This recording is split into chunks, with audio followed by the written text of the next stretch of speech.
I want to jump on here today and have a chat about nutrition and our nutritional habits. So if you've been finding yourself with maybe a bit low on energy or certainly low on energy at different times of the day, maybe you've been having some sugar cravings, or maybe even your clothes are not quite fitting as nicely as they once were or as you would like, then it's all related back to our nutritional habits. So I always say you can never exercise a bad diet. So it's just so important to look at what we're eating. Now, in a typical week, most people would have 1 to 2 different meals for breakfast. They might have 2 to 3 different types of lunches, but then maybe 5 to 6 different meals for dinner. So really, it's only around that 10 meals per week roughly that we're looking at. So by changing a few parts of each meal, we don't have to revolutionize completely what we're eating. It doesn't have to go from make drastic changes. We can just make small tweaks that can have a really positive impact on our overall diet. So what I wanted to dive into a little bit basically today is looking at the key macronutrients that we need to make sure we're having in every meal of our day. So it's talking about that balanced plate, where we want to be looking at having complex carbohydrates, so unrefined carbohydrates. We want to be looking at having healthy fats, and then we want to be having a lean source of protein with every meal. Okay, so what I often talk to my clients about is when they are not really sure about diet, I said, look, rather than try to overcomplicate it, let's start with one meal.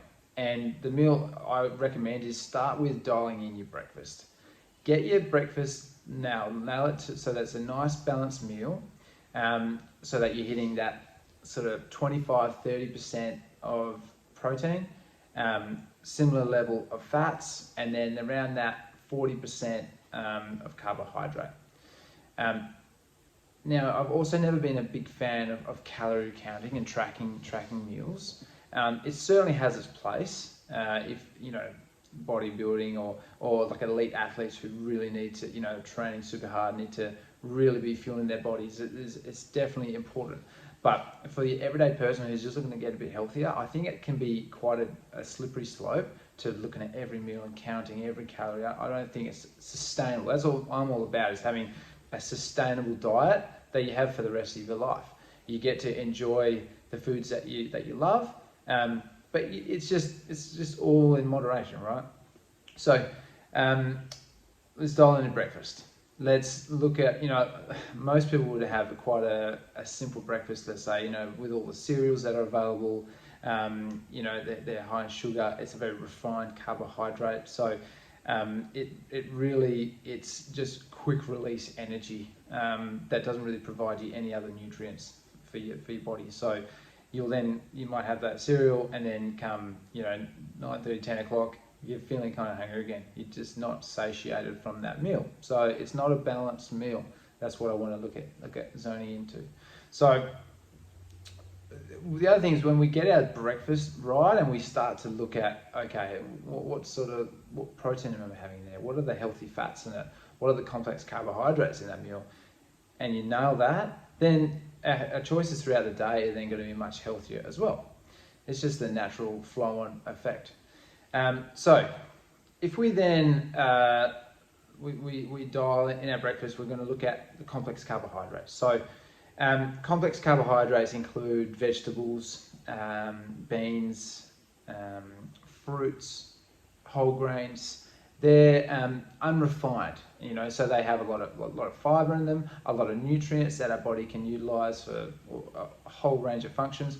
But ultimately, it's going to be a nice slow release of energy. So they'll keep us sustained, feeling fuller for longer. Much like healthy fats. Healthy fats, including healthy oils, some nuts, like walnuts, for example, is one of my favorites. Avocado is another real favorite of mine. They not only provide that slow release of energy, so you have those and you'll feel fuller for longer, but they also have, they're really good for managing our blood sugar levels, managing our cholesterol, and fats especially for managing any sugar cravings. Then if we look at protein, now it's a real buzzword around protein. Obviously, people associate it with building muscle, which is an important function of protein, but it has a lot of other important functions as well. Cell repair, even on a DNA level, it's really important for that. It's really important for oxygenating our blood even, which is going to, if you ever felt lethargic, it's maybe just because we haven't got oxygenated blood flowing through our body, so your muscles literally feel heavy, you just don't have that same fast reflex with it. Protein really helps with that. It's really important for bone density, especially as even we get older, like keeping a good amount of protein in our diet is going to help with maintaining muscle mass and maintaining bone density. So they're our macros that we want to make sure that we're looking at doing. So then if we can hit those with each meal, we're going to be putting ourselves in a much healthier position, and also you don't have to make the drastic whole change to your whole diet. Like, so as I said earlier, start with that one meal. Like I said, I recommend starting with breakfast, because if you start that, start your day right, sets you up for the rest of your day well. So hit those guys, and then you should feel that you'll have longer lasting energy. You shouldn't have those energy crashes sort of mid-morning or maybe mid-afternoon when you feel yourself wanting to reach for those sugar or unhealthy foods. And yeah, it should lead to potentially reducing body fat if we're keeping our portion sizes in control. And yeah, you'll just feel overall a lot healthier, with more energy, more vitality. So yeah, get after it.